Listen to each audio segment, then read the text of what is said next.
Alright, so this is relatively straightforward. We have a triangle, okay, and we have a rectangle.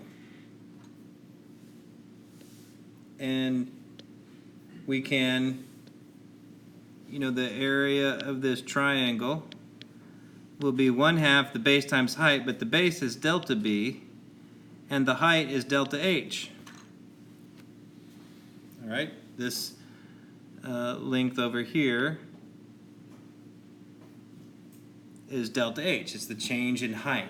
So I'm assuming you're familiar with the delta as a difference idea. And then the area down here for the rectangle is just base times height, or delta B times H1.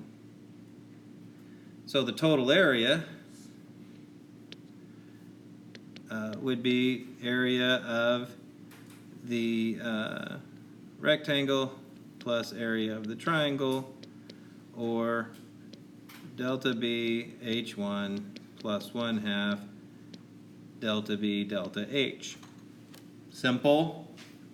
Something beneath your stature as calculus 2 and beyond kinds of students. All right? And so, simple. Now, step 2, expand the delta H factor and simplify the area equation. Well, delta H is just H2 minus H1. So, delta B H1 plus 1/2 delta B times H2 minus H1. Yay. So a delta B H1 plus 1/2 delta B H2 minus 1/2 delta B H1. Again, nothing radically difficult. And then you have one of these delta BH1s and minus half of these delta BH1s. So that means you have your area statement is going to be 1/2 delta B H1 plus 1/2 delta B H2. And so I've sort of push myself down into the bottom of my screen here, so I'm going to bring this up here, since you can just keep on going down on your page. I'm going to move up to this corner where I have some free space. And guess what? Normally in math land, you would pull out the common factors, okay, and leave behind the grouping that is that way. And we would leave it that way and not think anything about what's going on here. But I ask you at number 3, statistically speaking, what's the product of the factors 1/2 and the sum of heights? So I'm going to rewrite this, because the associative property of arithmetic, multiplication, allows me to rearrange this. And now I have this factor pair, 1/2 H1 plus H2. And so statistically speaking, what is that? Statistics. If you had 2 test scores, what might you do computationally, statistically, with those 2 test scores?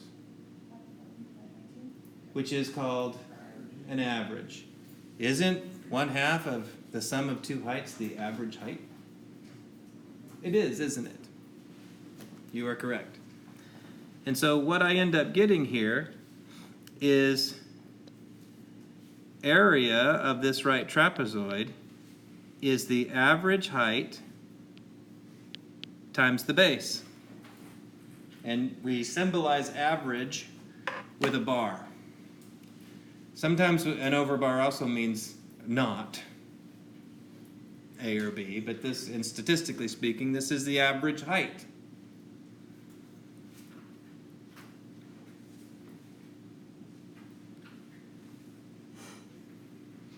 So I could think of this in terms of, let's say this thing is growing, okay, because it's getting bigger in time. So let's say that B1 is at time 1 and B2 is at time 2. I have a change in height, which means I have an average height. Okay, but just one base. And so the average height times the base is, not only is it a way to do the formula, the area of a right trapezoid, but it's actually the way to compute the area of any shape. And we're about to find that out with triangles and rectangles. Any shape area can be computed by the average height times the base, provided that you have a way to measure or track with what the base is and the height is. Some shapes it's easier than others. Easy with squares and rectangles and triangles, not so obvious with a circle, but it can be done. We will do it today. All right? So the goal here was to take something that you're already familiar with, simple geometric areas, okay? You're probably used to the formula that says the area of a trapezoid is 1/2 the sum of bases times height. And you just compute that blindly and never ever noticed that you have an average lurking in there. It could be average base times change in height. It could be average height times change in base. It really wouldn't matter. It's all how you draw it. Okay? So, like for instance, technically, if I tilted this 90 degrees, this would be the height of the trapezoid. And this would be one base, and this side would be a bigger base. If we just tilted it. Okay? So